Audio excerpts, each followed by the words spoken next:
Hi, Ed Sipler again from the Southeastern Trust, and welcome back to Clip 9. This is part of making our nervous system work for us using the polyvagal theory to improve well being.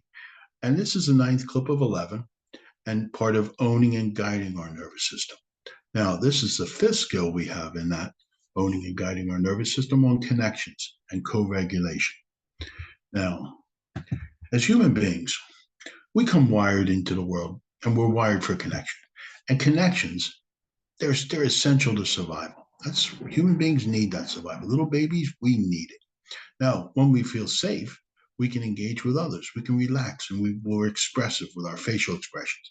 We pick up sounds, the human voice, and our own voice is calm. In this state of safety, well, that vagus nerve is controlling our heart rate, and it's slow and relaxed. But if we feel unsafe, our face may become expressionless and still. Our middle ears lose their muscle tone. We become sensitive to low frequency sound. We're tuned into risk. That loss in tone in the middle ear makes it difficult for us to hear the human voice. It's not that we're not listening, we don't hear the human voice. And background noises can get overwhelming. Now, think about this. If you get overwhelmed in a crowd, that loss of tone in that middle ear, that increased hypersensitivity to sound, well, that's contributing to that. So, co regulation is our nervous systems communicate to each other. It's when someone else helps another regulate. We're regulated, we give vibes. Remember, we said this our nervous system is scanning for threat and safety all the time. So we're going to pick this up from other people. And we do this as much with our bodies as well as our voice. Now, it's unique than mammals. We all do it, not just humans, animals too. And think about two dogs in a park. Two dogs, they meet each other, they're friendly, wagging their tails, go off and play. Two other dogs, because they're giving off signs of safety. Two other, dogs, they meet, hair goes on the back of the neck because they're both communicating risk and threat. They start fighting. That that's normal in mammals, and people do that all the time. We give off vibes, and that co-regulation. If we're in a calm state, we're inviting other people to join in our calm.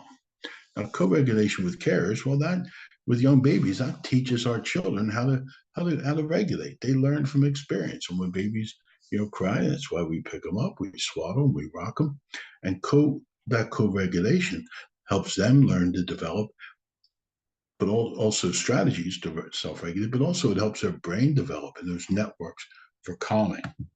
So in the booklet, and this is on pages 28 and 29, let's take a look at who in the world we're connected with. Don't think of connections as right or wrong. Instead, be curious. Look at connections that are helpful for you and people, places, and things that help your nervous system. It can include pets. What helps you feel safe? But are there other you know, people in that adds that more adversity in our situation? So looking at our cluster and connections just helps us get a sense of who in our world helps us move to that top of the ladder, feeling safe and connected. Now, the other thing, when we think about not only do we pick up words, but we hear the tone, the sound of our voice is important to look at how we co-regulate. Now, our nervous system will hear the tone of voice as well as the words, and we can respond to the tone without taking in any information. The way you speak changes the way you feel. It'll change the story you tell. It changes what people around you hear what you're saying.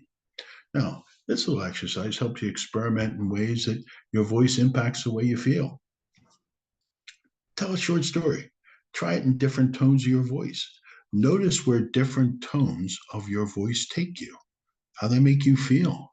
Do they help you feel in that ventral vagal, relaxed and calm and connected?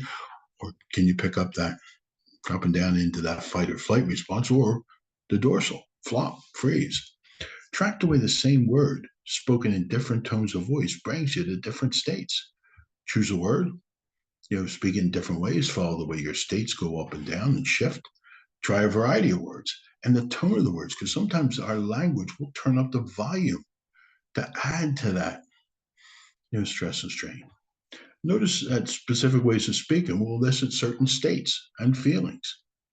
Talk about a different experience using different tones of voice. Track where you are in your autonomic state. Find a way of speaking that brings you to a sense of safety and connection to the top of that ladder, that ventral vagal state. And you can find a friend, experiment, talk in different tones, give each other feedback. The sound of our voice will not only help us regulate, but also help develop or establish that co-regulation with others. So we're going to move on to the sixth skill, strengthen our vagal tone. But if you've gotten this far in this clip, next is coming clip number 10. Well done. One more, then we'll be finishing this work. Remember, it's just an introduction to the polyvagal theory. You can look at a lot more of this, but hopefully this is giving you enough resources and tools and strategies to make use of it to support your well-being. Thanks very much. See you in the next clip.